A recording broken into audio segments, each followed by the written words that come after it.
But right now, getting ready to talk some basketball. Ah, yes.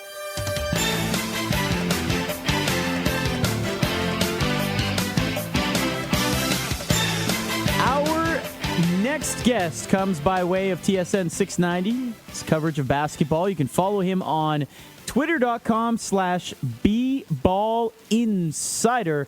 Former Olympian as well. We welcome into the program Dwight Walton. How you doing, sir?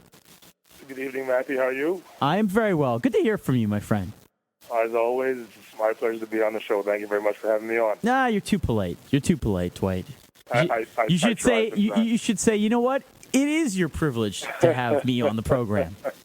No, I'll never say that. No, I wouldn't imagine that either. No. Dwight, we were just talking prior to you coming on about how there are some interesting races going on right now prior to the postseason in terms of jockeying for position, Mo. Well, in particular, Dwight, the LA Clippers right now, of course, look at the Western Conference, a bit more muddled with the Lakers still in play, along with the Clippers being maybe a 4, if not a 5 seed. Memphis can jump them. Denver, if they win, they could be the cement themselves as being a 3 seed. How do you see this unfolding with the Western Conference going into tomorrow night's games? Well, first of all, good evening, Mo. How are you? I'm very well. Yourself? No. Don't worry about the pleasantries. Just, The big man and I, we're like the two biggest men here at TSN Radio 690, physically speaking. That is right. But with the way things are going to shape out in the Western Conference, 3, 4, and 5, I just think it's all about which team really wants to have home court in the first round. And I think it's very important for Denver. If you look at their record, I believe they've won 37 of the 40 games they've played at home. So they have a distinct advantage there, playing in the altitude with their up-tempo style. Basically, George Karl's version of 7 seconds or less. They really want to turn you over, try to get you out in transition. They don't really have a go-to player, so I think a home court advantage would definitely be important to them. Of course, the Clippers now having a legit opportunity of winning a championship this year. If they can get home court, it would be great for them. But I just think with the way they've played over the last 2 years, I don't think home court really is that big of a deal to them. They could win on the road. And, of course, the Memphis Grizzlies, they've been playing well for the past 3 years. They have the ingredients, in my opinion, to win a championship. They've got great inside play, much improved point guard play in Michael Conley Jr.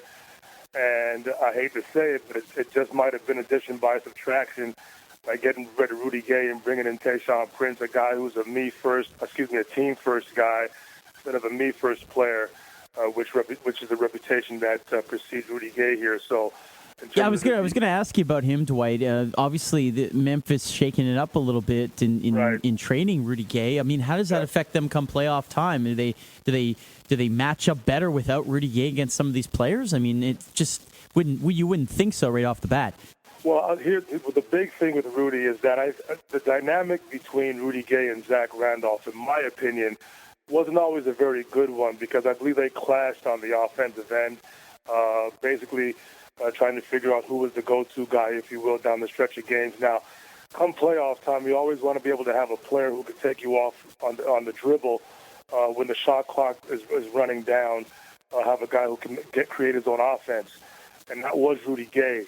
But at the same time, I just think that the Grizzlies had been successful without Rudy Gay a couple of years ago in the playoffs, and I'm not so sure if they're really going to miss him that much. I just believe Tayshaun Prince, at this point of his career, might be a better defensive player, and the dynamic on the offensive end is just a better fit with Tayshaun Prince over Rudy Gay, although Rudy Gay was a great one-on-one player, but I think Zach Randolph can handle those responsibilities quite well because he's done it before in the past, so I don't think he'll be too uncomfortable doing that. Dwight Walton joining us here on the program, talking some NBA as the Brooklyn Nets get ready for their first postseason action in Brooklyn. Dwight, who do they match up better with, Atlanta or Chicago? Well, based on the way Atlanta played tonight, I'd want to play against the Atlanta Hawks because Tom Thibodeau and the Bulls are going to bring it defensively, whether they're shorthanded with talent injuries, Derrick Rose, Joakim Noah. Joakim Noah is going to be ready come playoff time. Of course, the mystery is, does Derrick Rose play at all this year? But the Atlanta Hawks, they've been frauds to me over the past several years. They've always had great regular seasons or above-average regular seasons. And then come playoff time, they may tease you with a win or two, but they could never advance past the first or the second round. And I just think the way the Brooklyn Nets are playing right now, Darren Williams and Brook Lopez in particular, and for some odd reason, they've been playing better ever since they fired Avery Johnson as coach. The whole dynamic has changed. I just think if Brooklyn had their choice in the first round, they much prefer play Atlanta than Chicago, because Chicago, whatever they're lacking on the offensive end, they're definitely going to make it difficult for any team on the defensive end, especially one coached by Tom Thibodeau. Dwight Walton joining us on the program, talking some basketball. Dwight, nice to see Golden State get back into the postseason. It's probably going to be, their second berth in the last 12, 14 years? Yeah, and it's great for their fan base as well. Yeah. Their fan base in Oakland, whether they've been losing all these years, they sell out that arena every night, Matthew, and they've played an exciting brand of basketball, and they've brought some defense to the table this year. They're not a great defensive team. You can still score on them at will, but as long as they've got Steph Curry healthy in their backcourt, he can shoot their way into a second-round series. I was going to say that, Dwight, because, you look at their first-round matchup right now, if the standings hold true, and that would be Denver, and you've mentioned on this program how Denver doesn't really have a go-to guy anymore, right. So that could be a very favorable matchup for them. Well, I can tell you right now it will be a very exciting offensive series.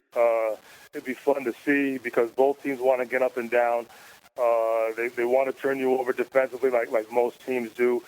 But just the shooting exhibition that Steph Curry has put on since the All-Star break, I don't know if he used the All-Star snub as motivation for him, but he's been playing tremendous basketball. And I never thought he'd be this good coming out of college. I knew he'd be a solid pro, but not playing to the all-star status that he is. He's totally converted himself from being a two-guard in college to a point guard in the NBA. And in my opinion, an elite point guard. I don't think he's one of the better ones that we have, but he's definitely on the cusp of being that player. And with the injury situation to Denver, particularly Danilo Gallinari not being there, who might have been their de facto go-to player, I'm not so sure how far Denver can go, although they have very good depth. But they do have injury woes on their own. Ty Lawson and Kenneth Faried are going to be question marks going into these playoffs. But a Denver-Golden State series would definitely be an exciting one to watch, particularly on the offensive end. Dwight, just to go off the playoff picture just briefly here, with the Raptors now, of course, winning the last 4 in a row, going into the offseason, what is Brian Colangelo, if he's still there, what does he need to do to help make the Raptor team much better? Is it now to build around Rudy Gay and Jonas Valanciunas as being the two core pieces for next season? Well, yes, and of course, the big elephant in the room as well, Mo, is Andrea Bargnani. What do you do with him?